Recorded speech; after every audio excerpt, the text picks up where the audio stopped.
Hey there, here's how you can quickly convert your Facebook profile to a professional page using your iPhone or Android.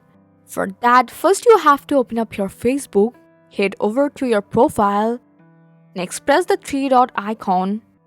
Just make sure your Facebook profile is unlocked first. And here from bottom, go for this option turn on professional mode. Hit turn on when the prompt shows up. Then press next to continue. Now you will need to select your default audience. I usually pick public so more people can find my content. Go ahead and press next again. Once you are happy, confirm it and move on. Press next again and you will get the option to add a frame and update your feed. You can either do it now or skip for later like me. You will see a message saying you're all set with your new professional Facebook account. If you want, you can take a minute to check out your professional dashboard where you will find new tools and insights.